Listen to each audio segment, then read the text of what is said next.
So hello friends, today I'm going to discuss with you very important topic of economy, especially related to budget, that is difference between revenue and capital receipts. Now I'll let you know the kind of questions that are asked and how you need to answer them confidently. Now you all must have heard about budget, that is annual financial statement in which government talks about receipts and expenditure for the coming year. So we are going to discuss receipt portion, keeping our discussion limited to difference between revenue receipts and capital receipts. ठीक है जी. सो ज़्यादा time आपका खराब नहीं करूंगा, आपको सिर्फ इसका डिफरेंस बताऊंगा कि रेवेन्यू रिसीट्स और कैपिटल रिसीट्स में क्या डिफरेंस होता है, क्या क्या चीज़ें हैं जो रेवेन्यू रिसीट्स में आती हैं और कैपिटल रिसीट्स में आती हैं, ताकि आपका एग्जाम में कोई क्वेश्चन गलत ना हो. आपको मैं specially exam point of view से ये टॉपिक करवाने लगा हूं. So it will be very interesting. So you know take interest in it. अच्छा, मैंने नीचे यू न्यूट्रिशन डेंसिटी क्यों लिखा है? ये मैंने तो लिखा है कि आपको मैंने प्रॉमिस किया था कि आपको मैं एक हेल्थ रिलेटेड चीज़ भी बताया करूंगा रोज़ के रोज़, यानी जब भी हम पढ़ेंगे.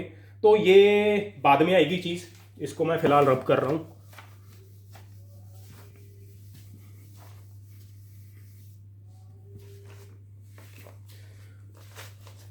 देखो, आपसे किताबी बातें नहीं करूंगा मैं.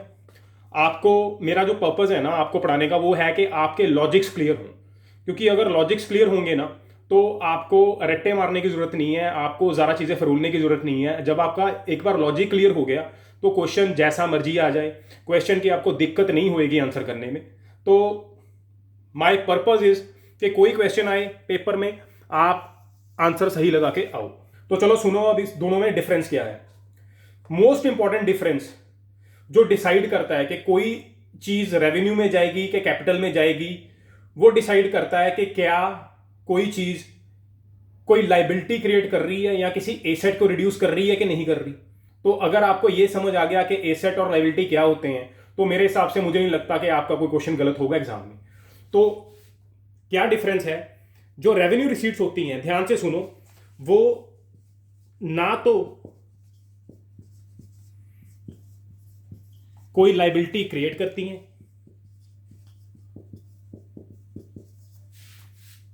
और ना ही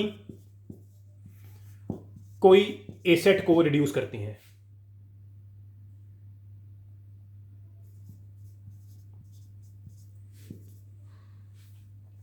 ठीक है, neither create liability nor reduce asset. और जो कैपिटल रिसीट्स होती हैं वो या तो लाइबिलिटी को बढ़ाएंगी या फिर एसेट को रिड्यूस करेंगी. ठीक है जी. जो प्राइमरी डिफरेंस है इन दोनों में वो यही है. अब लाइबिलिटी और एसेट क्या होता है, आपको अगर ये पता होगा तभी आप ये आंसर लगा सकोगे, नहीं तो आप वहां पर देखते रह जाओगे कि इसका मतलब क्या है. अब सुनो, लाइबिलिटी होती क्या है. Now what is basically liability? Liability क्या होगी? लाइबिलिटी का डिक्शनरी मीनिंग क्या है कि आप किसी चीज के लिए लाइबल हो, है ना. जैसे आपने लोन लिया है, अगर जब आप बैंक से लोन लेते हो तो आपको लोन वापस करना पड़ता है. जो प्रिंसिपल अमाउंट है वापस करना पड़ेगा, साथ में इंटरेस्ट भी देना पड़ेगा. तो जब आपने लोन किसी भी एक्टिविटी के लिए लिया, चाहे आपने उससे बिजनेस शुरू करना हो, चाहे आपने उससे अपना घर बनाना हो, या एबीसीडी कोई किसी भी काम के लिए आपने बैंक से लोन लिया है, तो आपने बैंक को लोन वापस भी करना है और साथ में उसका इंटरेस्ट भी देना है. तो लोन लेके आपने अपने ऊपर एक लाइबिलिटी बढ़ा ली है. You increased your liability by taking loan from the bank. तो इसको कहते हैं लाइबिलिटी. अब एसेट क्या होता है? कोई भी फिक्स्ड एसेट, जैसे एफडी होगी, वो आपका एक फिक्स्ड एसेट है. जैसे कोई आपने मशीन बनाई है, आपने मशीन कोई बनवाई है, वो आपका एक फिक्स्ड एसेट हो गया. आपने कोई बिल्डिंग बनाई है, वो आपका एक फिक्स्ड एसेट हो गया. तो जो चीज इस एसेट को अफेक्ट करती है वो कहां जाएगी? कैपिटल में.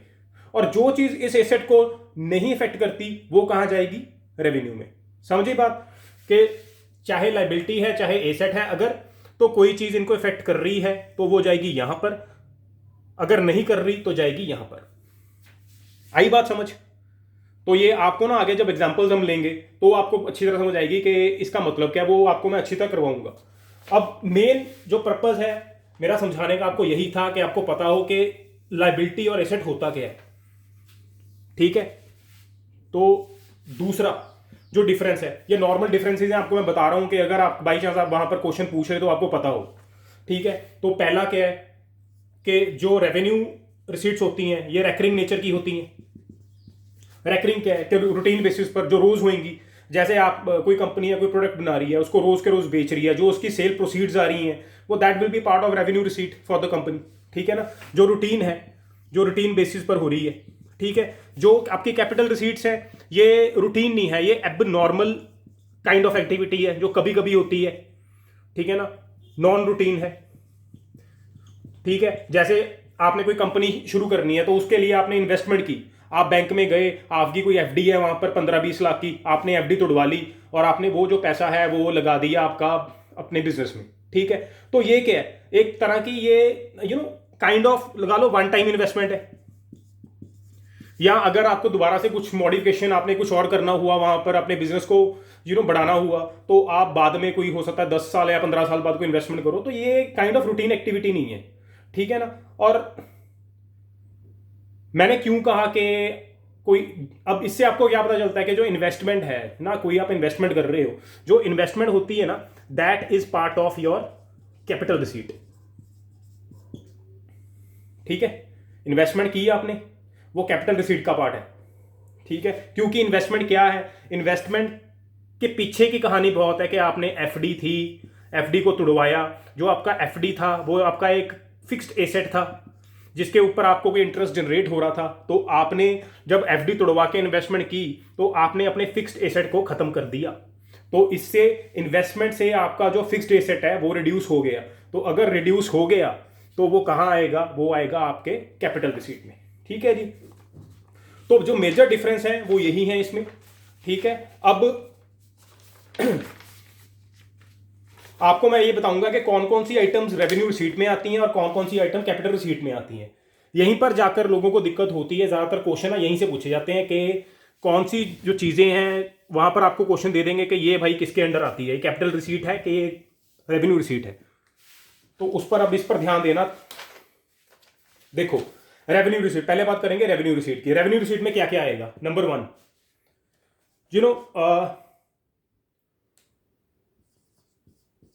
जो रूटीन में आपकी सेल प्रोसीड्स हैं। ठीक है ना, रूटीन सेल प्रोसीड्स क्या है, कोई कंपनी है कोई प्रोडक्ट बना रही है, उसको रोज बेच रही है, तो जो उससे रेवेन्यू जनरेट हो रहा है that is part of your revenue receipt. ठीक है, दूसरा, अब ये ध्यान से देखना, इंटरेस्ट। ठीक है, बहुत सारे लोग ना इसको गलत कर जाते हैं कि जो इंटरेस्ट है उसको लगा देते हैं कैपिटल में, पर ये कैपिटल का पार्ट नहीं है, ये रेवेन्यू रिसीट का पार्ट है। क्योंकि जैसे कोई बैंक ने लोन दिया, ठीक है, बैंक ने लोन दिया तो लोन पर उसको उस अमाउंट पर इंटरेस्ट मिलेगा, मंथली इंटरेस्ट हो, 6 मंथली इंटरेस्ट हो, जो वो उसको इंटरेस्ट मिल रहा है। अब वो इंटरेस्ट ने कोई लाइबिलिटी क्रिएट नहीं की, लाइबिलिटी किसने क्रिएट की है, जो लोन है, जो इंटरेस्ट है उस लोन का फ्रूट है। ठीक है, तो जो वो इंटरेस्ट है ना that will be part of revenue receipt. ठीक है, वो कैपिटल रिसीट का पार्ट नहीं होएगा, क्योंकि जो इंटरेस्ट इटसेल्फ है उसने कुछ क्रिएट नहीं किया, जो भी लाइबिलिटी क्रिएट की है लोन लेने वाले पर, बोरोवर पर, वो की है उस लोन ने। तो इंटरेस्ट जो है वो हमेशा करंट अकाउंट का, करंट अकाउंट का मतलब है रेवेन्यू अकाउंट, क्योंकि जो रेवेन्यूज होते हैं हम उनको करंट अकाउंट लेके चलते हैं, क्योंकि जो रेवेन्यू रिसीट्स होती हैं ना हम उस फाइनेंशियल ईयर में ही यूज करते हैं, और जो आपकी कैपिटल रिसीट्स होती हैं वो हम नंबर ऑफ ईयर्स में यूज कर सकते हैं। जैसे आपने कोई मशीन बेच के कोई पैसा आपको मिल गया, ठीक है, जो आपने मशीन कभी लगवाई थी, आपने कभी इन्वेस्टमेंट की थी, उसको आपने बेच दिया, आपको पैसा मिल गया, तो वो पैसा आप सोच समझ के ना धीरे धीरे धीरे इस्तेमाल करते हो अपनी नई चीज बनाने के लिए, तो that can take number of years, so you can use your capital receipts over the number of years. पर जो रेवेन्यू रिसीट्स होती हैं वो आप उसी करंट ईयर में ही यूज करते हो, उनका सारा जो भी मतलब कि अकाउंट होता है ना वो करंट ईयर में ही होता है, यानी कि करंट फाइनेंशियल ईयर में, एक साल में। ठीक है जी, तीसरा, डिविडेंड। अब डिविडेंड क्या होता है, डिविडेंड आपको पता ही है, कोई कंपनी जब अपना प्रॉफिट अपने शेयर होल्डर्स के साथ शेयर करती है तो उसको डिविडेंड कहते हैं। बट जो ये डिविडेंड है ना ये है डिस्क्रिशन, ये कंपनी की डिस्क्रिशन है, मतलब कि ओनर की डिस्क्रिशन है कि क्या वो प्रॉफिट ये शेयर करना चाहता है कि नहीं। प्रॉफिट जनरेट होगा तभी शेयर करेगा। पर अगर प्रॉफिट जनरेट होगा तो क्या वो शेयर करना चाहता है? हो सकता है ओनर को लगे कि नहीं, मैंने कल कहीं और किसी और शहर में ब्रांच खोलनी है या अपने बिजनेस को एक्सपेंड करना है, तो ये प्रॉफिट ना शेयर करे। तो वो देखेगा ना कि उसका पर्पस क्या है। तो जो ये डिविडेंड है ना, ये है डिस्क्रिशन ऑफ द ओनर। तो उस पर ये कोई लाइबिलिटी नहीं है, वो देना चाहे दे, ना देना चाहे ना दे। तो डिविडेंड को हम कहां रखते हैं? रेवेन्यू रिसीट में। उसके बाद सर्विसेज, पेमेंट फॉर सर्विसेज, कि आपने कोई सर्विस दी, बंदे से आपने पैसे लिए, ठीक है, तो वो सिंपल है कि आपने कुछ दिया है बंदे को, दूसरे बंदे ने आपको उस सर्विस के पैसे दिए हैं। तो इसमें ना तो कोई एसेट आपने क्रिएट किया है, ना ही कोई उस पर लाइबिलिटी कोई नहीं है, क्योंकि उसने कोई चीज यूज की है तभी वो पैसे दे रहे हैं, ठीक है। तो जो सर्विसेज, जो पेमेंट ऑफ सर्विसेज होता है, ये लाइबिलिटी और एसेट से परे होता है, तो इसको हम रखते हैं अपने रेवेन्यू रिसीट्स में। उसके बाद फी एंड फाइन्स, ठीक है। फी के, अब लाइसेंस फी है सरकार की, आपने लाइसेंस बनाया, आपने सरकार को फी दी, आपको सरकार ने लाइसेंस बना के दे दिया, ठीक है। तो ये फी है, ये रेवेन्यू रिसीट का पार्ट है। और जो फाइन है, आपने कोई रोड सेफ्टी रूल तोड़ा, ठीक है, और आपने मतलब कि सरकार ने आपका चालान काटा, पुलिस ने आपका चालान काटा, तो वो जो फाइन आपको लगा, that is also part of revenue receipt, ठीक है जी। तो ये चीजें जो है ना, नॉर्मली ये आती हैं आपकी रेवेन्यू रिसीट के पार्ट में, ठीक है। अब कैपिटल रिसीट्स में क्या क्या आता है? पहला मैं आपको बता चुका, इन्वेस्टमेंट, ठीक है। आपने इन्वेस्टमेंट किया, आपकी एफडी थी बैंक में, आपने एफडी तोड़ी, आपने एफडी को तोड़ के जो पैसा मिला उसको किसी बिजनेस में लगा दिया, तो उससे आपका क्या हुआ? जो बैंक में आपका फिक्स्ड एसेट था वो खत्म हो गया, एक कम हो गया, ठीक है। तो ये इन्वेस्टमेंट जो है आपकी कैपिटल रिसीट का पार्ट बन गई, ठीक है। दूसरा के sale proceeds of fixed asset, जो ऊपर मैंने आपको समझाई दिया, कोई आपने मशीनरी बेची, ठीक है, मशीनरी बेच के आपको जो पैसा मिला वो आपकी कैपिटल रिसीट का पार्ट है, ठीक है। तीसरा डिसइन्वेस्टमेंट। अब डिसइन्वेस्टमेंट आपको पता ही है क्या है। जैसे गवर्नमेंट का किसी कंपनी में उसके 70% शेयर्स हैं, ठीक है, गवर्नमेंट को पैसे की जरूरत है, गवर्नमेंट ने 20% शेयर बेच दिए, तो उसका जो फिक्स्ड एसेट है, जो उसका एसेट था उसमें उसने अपना रिड्यूस कर लिया, तो गवर्नमेंट के लिए जो वो रिसीट होगी वो होगी कैपिटल रिसीट का पार्ट, ठीक है जी। चौथा एफडीआई, फॉरेन डायरेक्ट इन्वेस्टमेंट, ये भी एक तरह से डिसइन्वेस्टमेंट टाइप ही चीज है कि सरकार, किसी की कंपनी थी, कंपनी उससे ठीक नहीं चल रही, उसने बाहरली कंपनी को कहा भाई तू अपनी नो हाउ, अपनी टेक्निक लेके यहाँ पर आ जा और मेरे साथ चाहे जॉइंट वेंचर बना ले, या फिर अगर उससे कंपनी बिल्कुल नहीं चल रही तो तू मेरी कंपनी खरीद ले। तो ऑब्वियसली उस बंदे का उसमें कैपिटल, जो उसका एसेट था वो रिड्यूस हो गया, तो ऑब्वियसली जो एफडीआई है that is also part of your capital receipt. उसके बाद एफआईआई, जिसको हम हॉट मनी भी कहते हैं, ठीक है।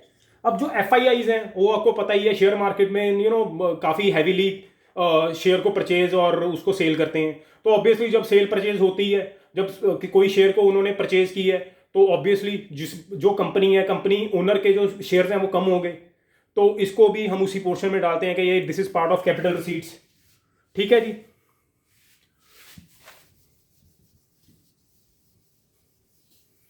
ठीक है, फिफ्थ के बाद जो सिक्स्थ है वो लगा लो एनआरआई डिपॉजिट्स, क्योंकि जो फॉरेन एंटिटीज हैं, ठीक है, वो आपको डिपॉजिट क्यों देंगी जब उनको इंटरेस्ट अच्छा मिल रहा है। तो जो बैंक में वो पैसे डालेंगी तो ऑब्वियसली जो जो डिपॉजिट हैं वो बैंक वालों को उनको अच्छा इंटरेस्ट देना पड़ेगा, तो बैंक के ऊपर लाइबिलिटी है कि भाई हमको उनको इंटरेस्ट देना है, तो ये भी उसी का पार्ट है, कैपिटल रिसीट का पार्ट। या उसके बाद बोरिंग्स, कोई भी तरह की बोरिंग हो, जब भी आप बोरो करते हो तो ऑब्वियसली आपको उसमें एक मतलब कि एक प्रिंसिपल होता है और साथ में इंटरेस्ट होता है, तो आपकी एक लायबिलिटी होती है कि मैंने कुछ बोरो किया है, मैंने वापस करना है, और साथ में आपको इंटरेस्ट भी देना पड़ता है, चाहे इंटरेस्ट ना भी देना पड़े। जब भी आपने कुछ बोरो किया, आपकी लायबिलिटी है ना कि आपको वो चीज़ को वापस करना है। तो जब भी आपकी लायबिलिटी है, जब आप जिसमें आपकी ऑब्लिगेशन है, चाहे लायबिलिटी हो, आप वर्ड ऑब्लिगेशन यूज कर लो, तो वो कैपिटल रिसीट का पार्ट बन जाता है, ठीक है ना। तो ये एग्जांपल्स जो मैंने आपको दी हैं, these are all examples of your capital receipts, ठीक है।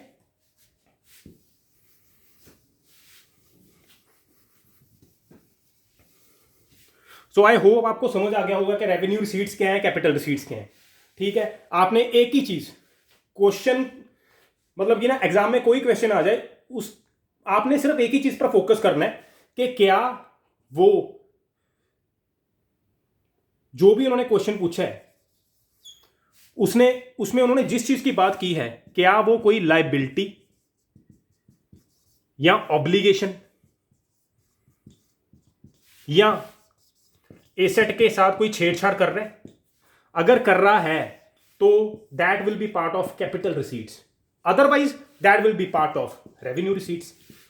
अगर आपको ये चीजें अब समझ आ गई हैं कि क्या चीज ये होती है, तो मेरे हिसाब से मुझे नहीं लगता कोई आप वहां पर ना क्वेश्चन गलत करने वाले हो।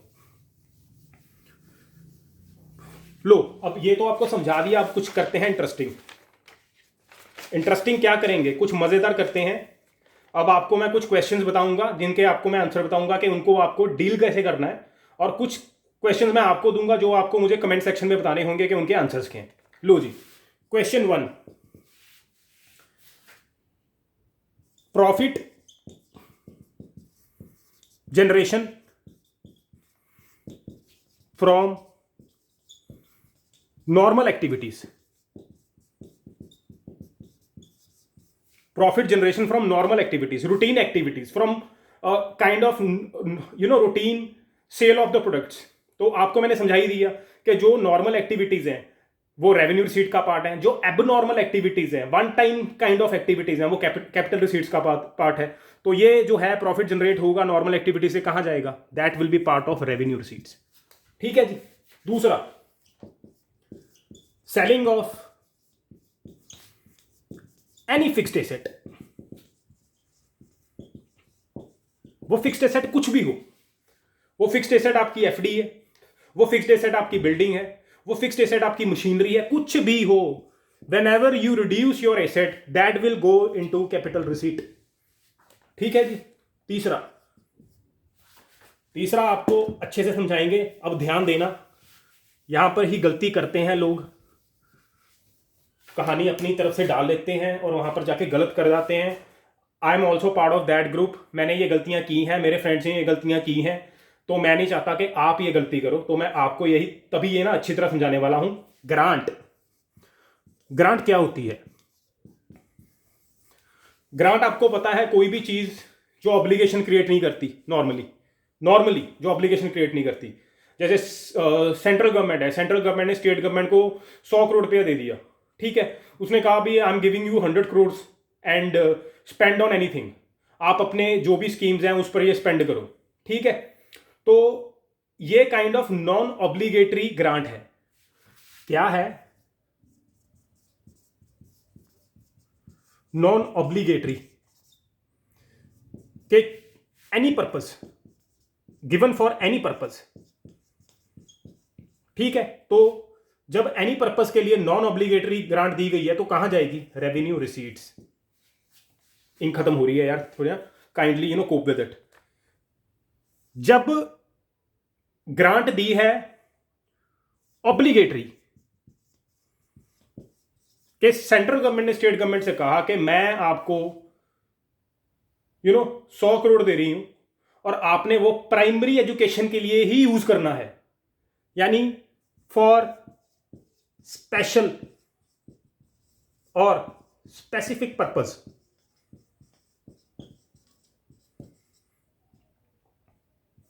तो कहां जाएगा?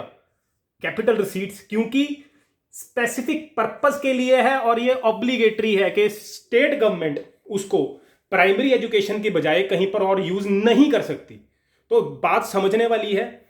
अगर तो कोई ऑब्लिगेशन नहीं है, रेवेन्यू रिसीट्स, अगर ऑब्लिगेशन है तो कैपिटल रिसीट्स। ध्यान से समझना, वहां पर अगर ग्रांट आ गया कि grant comes under which head, तो रेवेन्यू रिसीट्स, क्योंकि ग्रांट को नॉर्मली हम लेते हैं कि वो नॉन ऑब्लिगेटरी है। अगर आ गया for specific purpose, then capital receipts. I guess आपको समझ आ गया होगा कि आपने वहां पर क्वेश्चन कैसे हैंडल करने हैं। उसके बाद अगला क्वेश्चन आप मुझे कमेंट सेक्शन में बताओगे कि donation given for specific purpose किस हेड में आएगा? अगला क्वेश्चन, ये क्वेश्चन भी आप मुझे बताओगे कि लगा लो किसी की कोई मशीनरी लगी हुई है, ठीक है, मशीनरी इंश्योर्ड है, मशीनरी को आग लग गई, इट कॉट फायर और ये डिस्ट्रॉय होगी, ठीक है। तो जो इंश्योरेंस क्लेम मिलेगा उसको, ये इंश्योरेंस क्लेम रेवेन्यू रिसीट होगी कि कैपिटल रिसीट होगी, ये आपको कमेंट सेक्शन में लिख के मुझे बताना है, ठीक है। तो बात जो मैंने आपको इस पूरे लेक्चर में समझाई है वो ये है कि अगर कोई भी चीज, if anything is creating any liability come obligation और decreasing any asset, then that will be part of your capital receipts, otherwise it will go to revenue receipt। बात समझ आई? मेरे हिसाब से अगर किसी को इसके बारे में नहीं भी पता था कि रेवेन्यू रिसीट्स और कैपिटल रिसीट्स क्या होती हैं, लेक्चर देखने के बाद वो कुछ ना कुछ तो समझ जाएगा कि भाई रेवेन्यू रिसीट्स और कैपिटल रिसीट्स का क्या चक्कर है। और हमने अगर कभी भी कोई न्यूज़पेपर पढ़ते हैं, कोई और चीज़ पढ़ते हैं, जब हमें कोई चीज़ ऐसी दिखती है कि ये रिसीट है वो रिसीट है, तो मुझे ये लगता है कि now you can gas under which head it goes. ठीक है जी। तो as per my promise now, जो मैंने आपको बताया था कि let me tell you something that I am nutritionist, certified nutritionist from Stanford University US. So I just want to share my knowledge with you. तो आपको मैं बताने वाला हूं कि न्यूट्रिशन डेंसिटी क्या होती है। Now nutrition density is equal to nutritional value of food divided by calories it contain. ठीक है जी। So my suggestion for you people is के यार न्यूट्रिशन डेंस फूड खाया करो। ठीक है, कैलोरी डेंस फूड नहीं खाने हमने न्यूट्रिशन डेंस फूड खाने हैं जिनकी न्यूट्रिशनल वैल्यू ज़्यादा हो और उसकी जो एनर्जी वैल्यू है, जो उसकी कैलोरीज जिसमें है वो वैल्यू कम हो। ठीक है, तो एग्जाम्पल इज स्पिनच। स्पिनच खाया करो यार, स्पिनच खाओ। स्पिनच का चाहे सूप बनाओ, चाहे स्पिनच को वैसे ही खाओ।